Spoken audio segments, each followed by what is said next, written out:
Welcome to Kiss the Reviews. I'm Armando. That's Corey. And today we are doing 1987's RoboCop.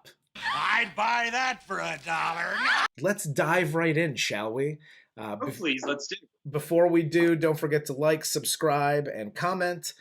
And let's get into RoboCop, 1987. So this stars Peter Weller, Nancy Allen, Ronnie Cox, and my favorite, Kurtwood Smith. One of the most undervalued villains in cinema history. Yes. He does. Clarence doesn't give a shit. Yes. The IMDB description is: in a dystopic, crime-ridden Detroit, a terminally wounded cop returns to the force as a powerful cyborg haunted by submerged memories. Pretty accurate. Yeah, it is. But does not do this film justice. No, in no way does it do it justice. This is, I'm assuming, a futuristic Detroit? Yes. Very, very. They make a point of showing, space lasers and yeah. There's civil war breaking off in, where was it? Like Mexico? Yeah, something like that. Mexico, no matter what the situation is, Mexico is going to go to shit. Yeah, absolutely. Very fast, no matter what the future holds for the rest of us. Don't be in Mexico. There's like the strange opening of the newscast and news about a neutron bomb, and the president and his staff are in space. They cut to commercial, and this is the other thing about this movie. It is looking forward into the future of like this, and the one thing they did get right, the commercials and marketing to consumers, and it's pure satire. Yeah, so that was really cool. I mean, for God's sakes, the car they advertise is the 6000 sucks. Yeah. SUX. Yes. So they cut to commercial, back to the news, and they have the story about 3 dead cops and OCP, who basically is a private contractor for the police department. One of their products or whatever for the police kills 3 cops, and that it's a little bit of exposition leading into the first scene, which is Alex Murphy transferring to this precinct in Detroit, which is the Metro West precinct. And apparently he comes from this other precinct where they don't do a whole lot, and it's in a nice area, and he's going to have to actually work. You work for a living down here, Murphy. It's basically the area that he's patrolling now, and the precinct that he's in is like downtown Beirut. It's basically... Basically, Detroit is about as close to the dystopian prequel as you can possibly get in this movie. This is how we're getting in there. Corporations have basically taken over all of Detroit. Yeah. And Detroit, in turn, is eating itself alive. So they got a little bit of Detroit right in the future. They got a lot. The only thing they missed from Detroit is like Trick popping up and being like, "Yo, if you're coming here, you owe us money, motherfucker." So Murphy meets his new partner, which is Ann Lewis. It goes through their little dealings. They're dealing with some, possible police officer strike. It cuts to OCP and their meeting of executives. What I love about this movie is the owner, the CEO of OCP. They never say his name. He's just referred to as the old man. The old man. But it's Dick Jones, who is giving this speech about his new solution for the police force, because they're trying to build this new Delta City, which I don't know why they won't keep just the name of Detroit, but it's the new future Delta City, and they want to build this, but they need to get rid of all the crime in Detroit first. Yeah, well, let's be clear. As far as branding is concerned, Detroit's done. There's an X through that. It's time to flip the whole thing over. Yeah. So Delta City works, and it seems like OCP is trying to actually force the police into the strike, so Dick Jones's Ed 209 project can actually take over for human being police officers. Yes. An intro, Ed 209, who was this droid robot police officer. He's a killing machine. Yeah, it's basically a symbol of the decadent 80s. It was like, instead of having just like an android, like human-sized cop, we're gonna get this thing that looks like a tank on with legs. Yes. And that's our thing. And he tries to do this like example of what it can do on the street.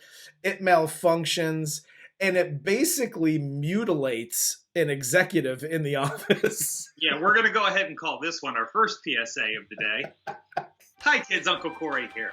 If you ever find yourself sitting in a corporate boardroom and you're a little bit lower on the totem pole than, say, the Dick Jones of the group, do not volunteer when they ask you to do something. Never volunteer. See this movie as an example of what ultimately is your ass kissing gets you, which is shot 6 times and pretty much a tumble out the window. I'm pretty sure he gets shot 400 times in this. I stopped counting after 6. So after it malfunctions, Bob Morton, who this character is fantastic, he pitches his RoboCop program as an alternative to this.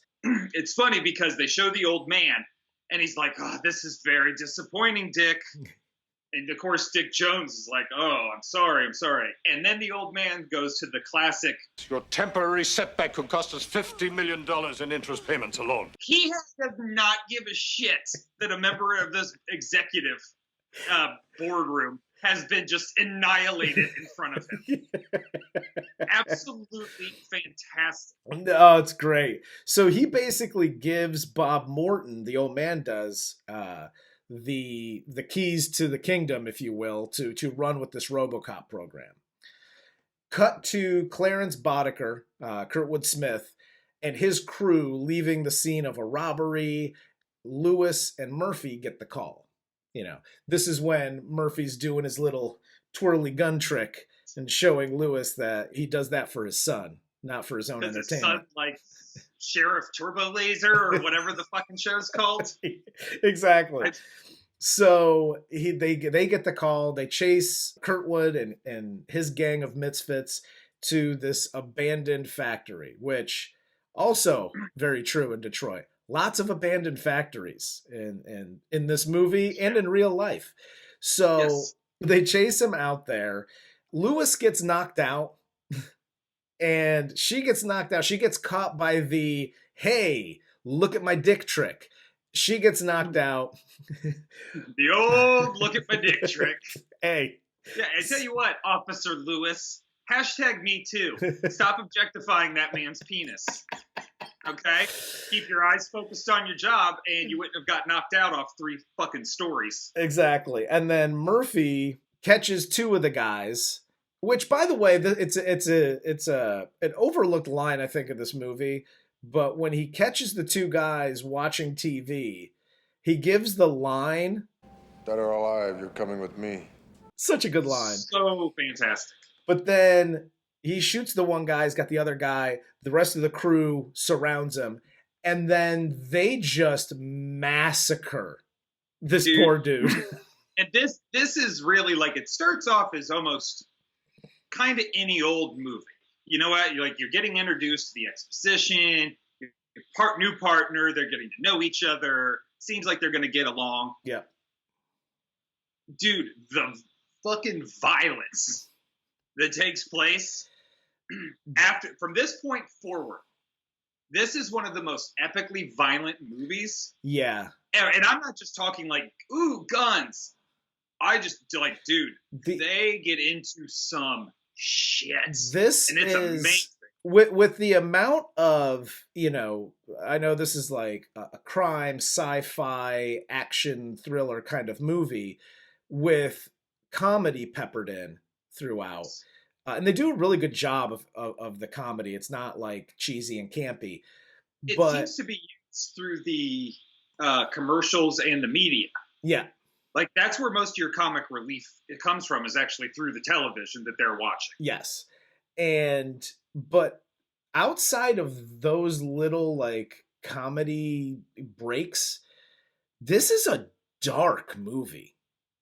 like with and you said the violence. There's violence in Lethal Weapon. But Lethal Weapon isn't like outside of like the suicide stuff, like the overall, it's not a dark movie. This is dark. Yeah. So they massacre Murphy. And what made me laugh a little bit here was like, this is Murphy's first day on the job. Like he just transferred there. And he gets just eviscerated. Dude, he was not ready for this. No. And thank God the moron of the gang thinks a punch actually kills somebody, because if what they did to Murphy, dude, if they knew Ann Lewis was alive, Officer Lewis, it would over, cuz that would have been exactly. And then Murphy is then used for basically his torso and head is used for the RoboCop program, and he's turned into this cyborg. And they do a really good job of moving it along. Yes. It's not just like, A, I showed up and like, hey, I'm a robot, look at me. Or B, the slow, painful process of building him, and then like the last 15 minutes of the big reveal of RoboCop. Yeah, exactly. They did a really good job pacing that out. They did. He's RoboCop is basically going to clean up Detroit. They cut to Bob Morton and his team standing over him as RoboCop, is getting built, and it's going through that process. And this is the best line, because I think they're done like building him out at this point. And Bob Morton stands over him and he says, "You're gonna be a bad motherfucker." Bob Morton is probably the best all-around encapsulation of the power-hungry capitalist white male of the 1980s. Yes.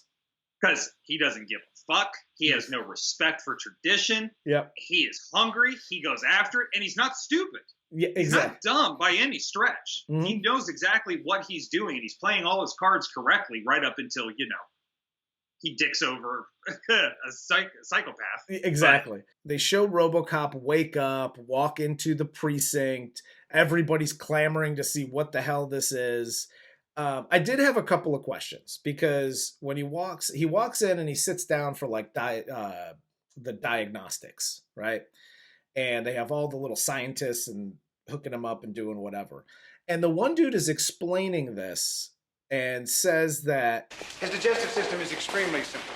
This processor dispenses a rudimentary paste that sustains his organic system. Okay, well, if he has a digestive system, he's got to shit at some point. And so, like, that whole thing, I just got a little confused. I might be just diving too deep into the weeds. Well, A, yes, you are, because it's called RoboCop, not like the science of robots. Also, I would say that that's just their way of trying to like humanize him. Yeah. A bit, I think, because he was such a fucking robot. Yeah. That was like, dude, we got to make this guy a little more human, or it's just like, it's a robot. Yeah, exactly. But then Lewis realizes that it's Murphy in the gun range, because everybody's checking out the gigantic hand cannon that he's that was the first time I'd ever seen an automatic pistol. And I think that was the first time I knew like romantic love. I was just like, I want that. Yeah, wait, but why does the guy say it when he gets the big gun? I like it! She sees that he's doing like the gun twirly thing and puts it in, so she realizes it's Murphy. But there's only one douchebag in Detroit that does that twirly whirly shit. That must be my dead partner.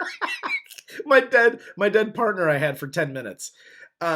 So RoboCop is now on the street, and this is, this really gets into everything, but it shows him stopping a robbery. It shows him stopping an attempted rape, which is a great scene, because when RoboCop pulls up, it's two dudes and the chick, and he takes the girl and holds the knife up to her neck, and he does like the little and she shoots her, which looks like in the crotch, but it's through her dress, and shoots the dude in the dick. fantastic.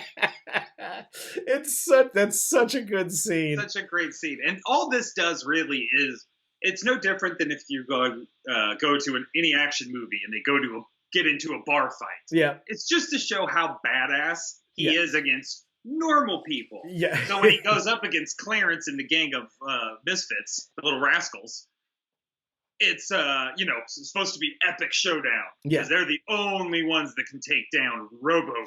Exactly. And then they show the last one is they show the city councilman who takes the mayor and other people hostage. RoboCop saves the day. He goes in and tears him through a wall, throws him out the window, and he saves the day. I absolutely love this scene because the city councilman says he lost the election. Yes. That's why he's pissed. Yeah. He's taking everybody hostage because he lost the election. And he says he wants another vote. And third, I want a recount. And no matter how it turns out, I want my old job back. Congratulations, you just got it. You win.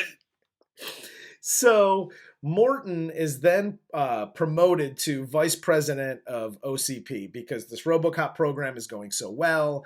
And Morton is in the bathroom in the corporate lounge that he now has a pass to. Yes. And he's talking shit about Dick Jones while Dick Jones is actually taking a shit. He overhears this whole thing. And this scene is badass. When Dick Jones comes out of the John, everybody scatters like, oh shit. And Morton kind of just sits there like, dude, I'm a badass, screw you, whatever. But then it takes this comically bad, it's a pretty good scene outside of... I used to call the old man funny names. Iron Butt, Boner. Once I even called him Asshole. So yeah, the outside of that, Iron Butt and Boner, that scene is a really good scene, and you start to see the evil side. You see evil Dick. You see the evil side of Dick Jones. But RoboCop, it cuts to him, and he's having dreams of getting massacred by Clarence Boddicker and his crew, and wakes up and goes on duty. And everybody's freaking out because they don't know he's supposed to be sleeping. This is very much everyone, including Elon Musk's worst fear, which is artificial intelligence just became sentient. Exactly. Uh-oh! He goes out, he catches one of the guys in Boddicker's crew trying to rob a gas station, and he has more flashbacks when he gets to the police station, and he does the whole middle finger... First of all, the whole middle finger spike thing, and he puts it into the computer. I don't even know how that works, but it looks so super cool, so I'm going to give it a pass. Middle finger it, and then download data. Doesn't matter how it works, fuck it. So he chases down the other dude, but he chases him down at the club. This is what I love about movies like this. Is it just me, or do people at a club not give a fuck about guns or a giant robot coming in and dragging a dude out by his hair? They're just dancing around him like, hey, what's up? It is a known fact that if you are on the club floor, you are feeling yourself more than Bob Morton does. Yes. Throughout this movie. Yes. You are 100% in the zone. No, that's absolutely correct. That's 100%. Cuts to Bob Morton doing blow with two chicks because the 80s. And Boddicker comes in, and you realize that he's basically on Dick Jones's payroll, and shoots Morton in the legs, fucking drops a grenade in there. He puts the little DVD in, and Dick Jones gives his little before you die speech, and you fucked with the wrong dude. The whole scene's great. Yes. Right? From Clarence walking in, the way he plucks the grenade out with his tongue. Don't get it twisted. Pure torture, because he knows he's never reaching the grenade. Yeah. Sets the grenade just out of reach, out of the dude with two blown out knees. Yep. Entire scene is fantastic. And then this grenade, of course, it's a future-ish sci-fi movie. So the grenade, being a super thermal grenade, like blows up half a city block in the process. That is the most fantastic house explosion I've ever seen in my life. Yes. Yep. The next scene, and it cuts to the cocaine factory, and Boddicker and his crew are trying to do a deal with the Detroit mob, apparently, and RoboCop kicks in the door and just starts blowing everybody away. Everybody's running. There's guns and coke flying everywhere. It's just a good action scene. Oh, it's fantastic. Boddicker tries to get away, and RoboCop catches him, throwing him through every window in the building. Oh, it's fantastic. And it's funny because RoboCop, gets him up and like, oh, you're under arrest, and he spits blood in RoboCop's face. And 2 seconds later, he's given up everybody under the sun. Like, Yep. oh, I work for Dick Jones! Dick Jones! He's the number 2 guy at OCP! OCP runs the cops! Boddicker's on, Dick Jones's shit list because that's all admissible in court, and Dick Jones is all pissed off about it. After, he arrests Boddicker, he goes to the OCP offices to arrest Dick Jones. Dick Jones says, oh, go ahead and arrest me. Come on. And he can't do it, and he starts the shutdown because of Directive 4, which is he can't arrest any senior officer of OCP. Dick Jones, apparently, when the RoboCop program was getting implemented, put that in his as one of his directives. PSA number 2, kids. All right.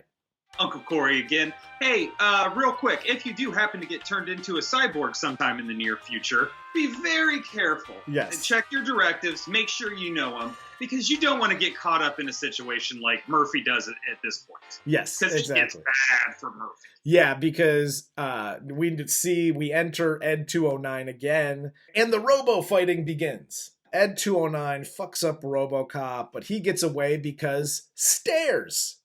How is the policeman of the future, your robo-policeman of the future, going to be thwarted by somebody running up or downstairs? By the way, how did he get upstairs? Elevators?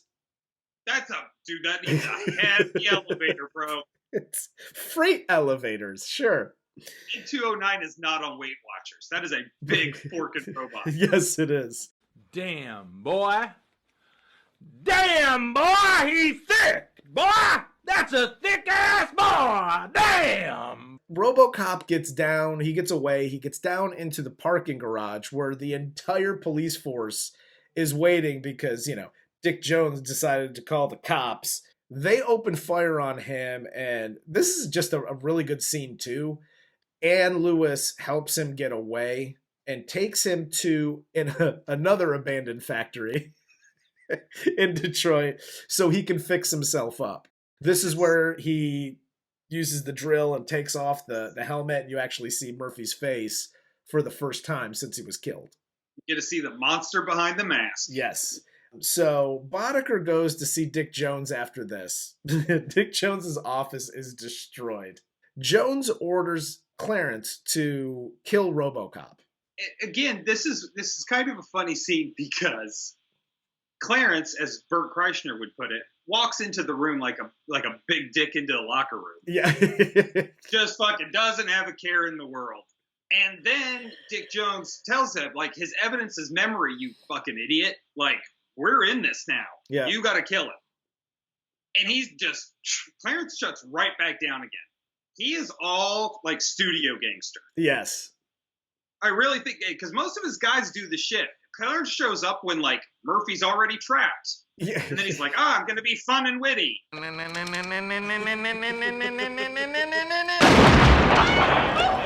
He's only a big dick, really, when he knows he has the upper hand. Exactly. By and large, Clarence is kind of a pussy in this. Yeah, a little bit. Like, he knows who he could talk shit to.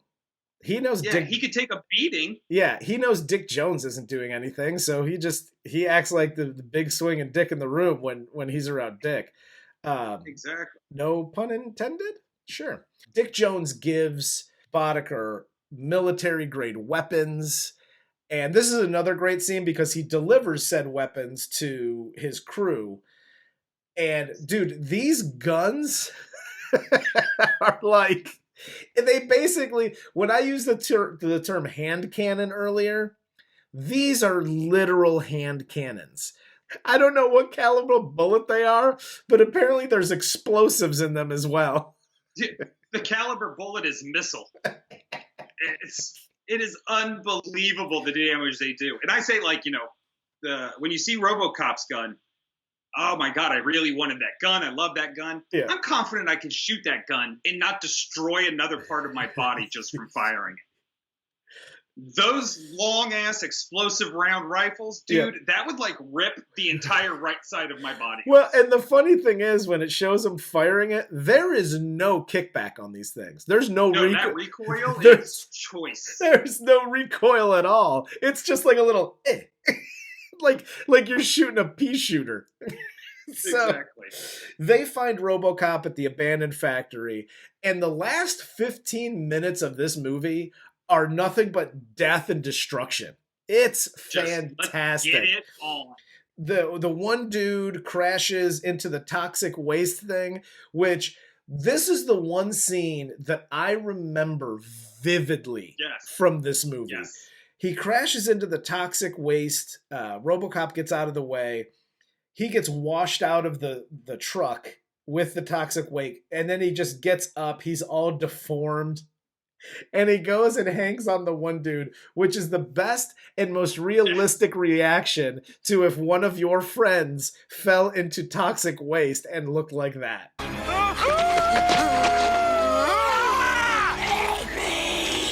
touch me, man! I love that scene so much. It's such a great scene. God. It's such a great scene. Anytime somebody brings it up, you just start playing it back in your head and start pissing your pants laughing. It's a guy's face just So the toxic Avenger now is just trying to get some help from anybody. He darts in front of Bodeker's car as he's trying to get away from Ann Lewis, and he explodes on impact. His body, I don't even think that's fair. He liquefies. It's like a frog in a microwave.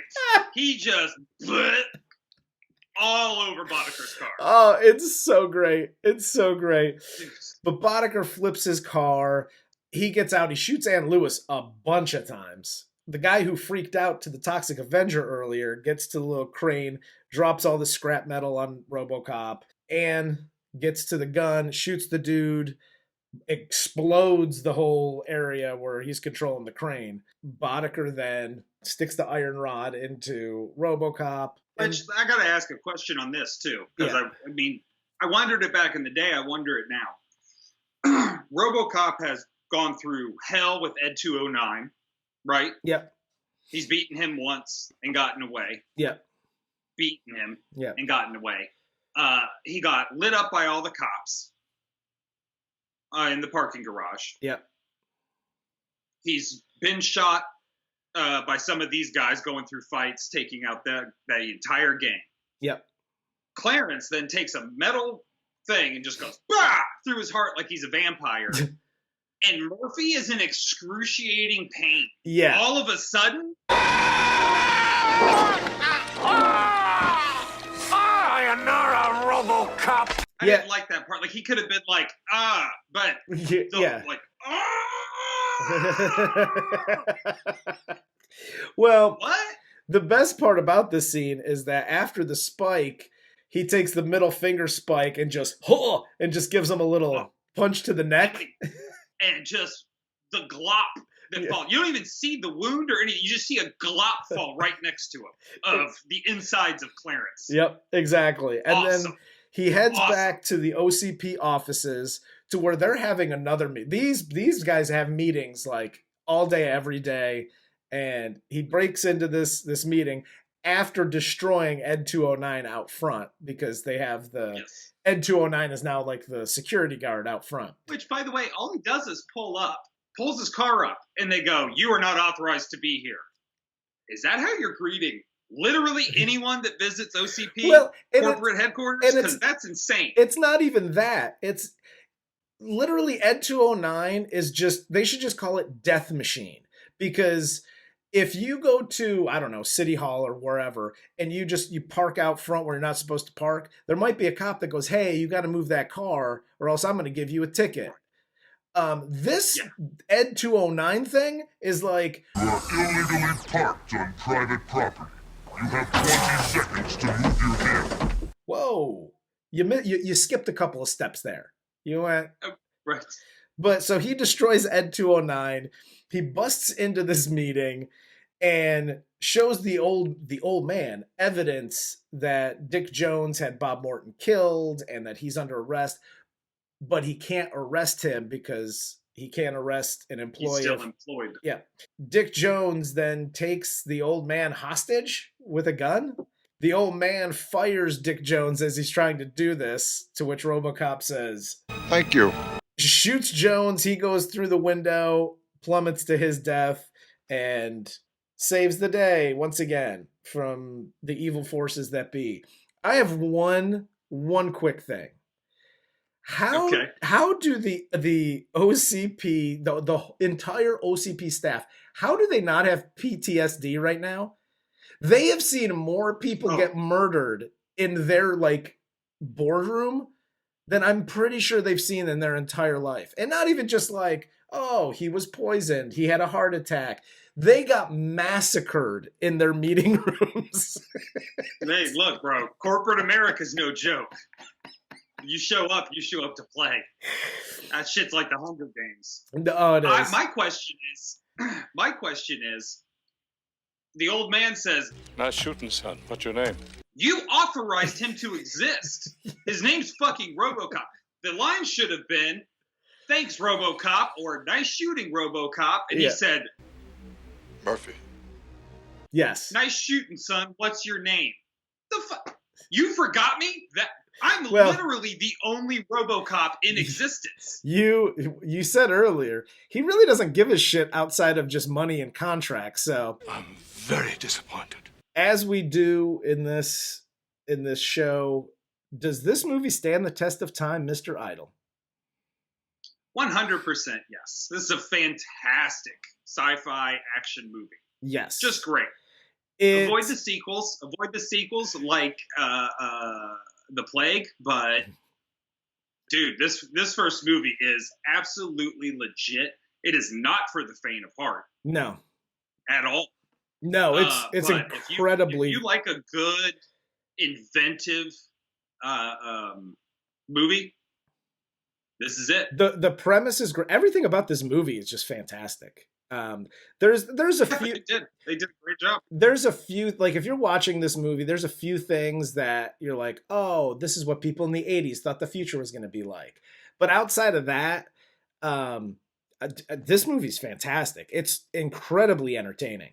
And and you don't even realize that you're sitting through like a satiric criticism of capitalism in America. Well, and that's what it is. That's the other funny part about this movie are those commercials and all the messages that are played throughout this entire movie. Yeah. I like it.